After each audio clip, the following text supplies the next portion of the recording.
Body building community में एक कहावत बहुत मशहूर है कि बॉडी बिल्डिंग पैक से भी जीती जा सकती है। जब एक कॉम्पिटिटर स्टेज पे चढ़ता है, मोटे रम्पॉइड्स, वाइड लैट्स और थिक स्पाइनल एरेक्टर और कंप्लीटली इक्वल लोअर बॉडी हो, तो सबकी नज़र उस पर रहती है। जब बॉडी बिल्डिंग कम्युनिटी में बेस्ट डबल बाइसेप और वाइड थिक पैक के बारे में बात होती है, तो आज आज भी नाम डोरियन येट्स का आता है। डोरियन ने अपने ब्लड और गट्स की ट्रेनिंग की वजह से जाने जाते हैं। उनका ट्रेनिंग बहुत इंटेंस और सीरियस था। Set of big compound movements उनका रेगुलर ट्रेनिंग मेथड था। बहुत बॉडी बिल्डर अपने बैक के लिए डेडलिफ्ट वर्कआउट करते हैं, but Dorian Yates conventional deadlift नहीं करते थे।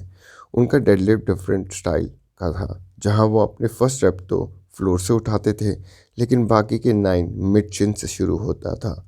इससे वो सिर्फ अपने बैक को टारगेट करते थे, और कन्वेंशनल डेडलिफ्ट आपके लेग्स और ग्लूट्स को भी इन्वॉल्व करते हैं। यही डिफरेंट था डोरियन येट्स के डेडलिफ्ट और कन्वेंशनल डेडलिफ्ट में, और उस एक्सरसाइज का नाम पड़ा येट्स डेडलिफ्ट। और बहुत बॉडी बिल्डिंग इसे रोमन डेडलिफ्ट के साथ कंफ्यूज करते हैं, जो बेसिकली आपके ग्लूट्स और हैमस्ट्रिंग को टारगेट करता है। डोरियन इसे इसी को अवॉइड करने के लिए मिड चिन के रेंज रखते थे। और अगर आप ये के डेडलिफ्ट को देखोगे, तो वो आपके एंटायर बैक को टारगेट करता है, आपके lower lumbar, mid back and upper back, rhomboids और ट्रैप को टारगेट करता है।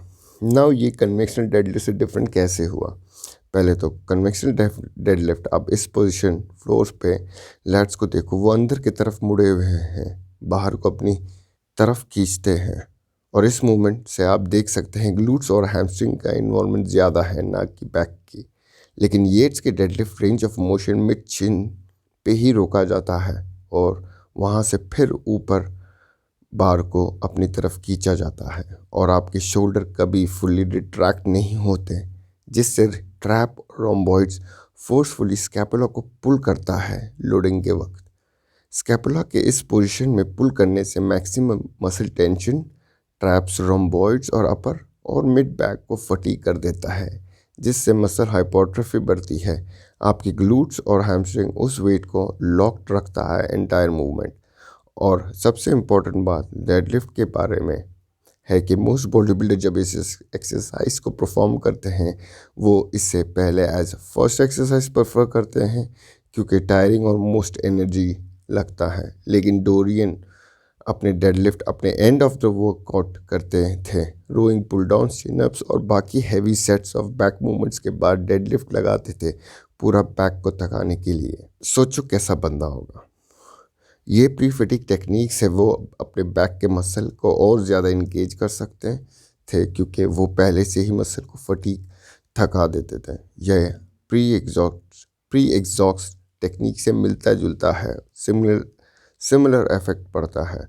अगर आप डेडलिफ्ट अपना फर्स्ट एक्सरसाइज चूज़ करते हैं, तो एंटायर लोड और मसल टेंशन आपके लोअर बैक में होगा। रादर आप ये डेडलिफ्ट आपके लास्ट बैक वर्कआउट में करोगे, तो आपके एंटायर बैक को टारगेट करेगा, और मसल टेंशन से मसल टेयर और मसल साइज बढ़ता है। आप तब तक ये बातें समझ नहीं पाएंगे जब तक आप ये खुद ट्राई ना करें end of the back workout में। अब शायद आप के मन में सवाल होगा, क्या मैं ये एक्सरसाइज कर सकता हूँ अपने बैक के मसल मास को इंक्रीज करने के लिए? उसका जवाब एक ही है, अगर आपका बैक वीक है तो आपको यही एक्सरसाइज करना चाहिए, और वीक मसल पे सबसे ज़्यादा ध्यान देना होता है, ताकि कंप्लीटली मेल फिजिक अचीव कर सकें।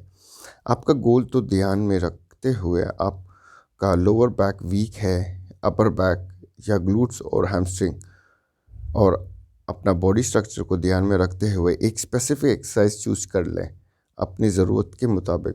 अगर आपको इक्वल बैक पोस्चर चाहिए तो कन्वेंशनल डेडलिफ्ट, और अगर आप अपने ग्लूट्स और हैमस्ट्रिंग को टारगेट तो रोमानियन डेडलिफ्ट, और अगर आप बैक को टारगेट करने के लिए डोरियन येट्स डेडलिफ्ट ट्राई कर सकते हैं।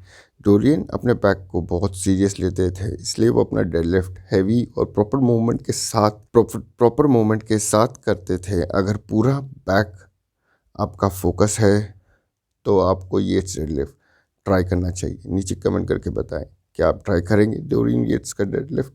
Subscribe for more bodybuilding original content. Hasta la vista, baby.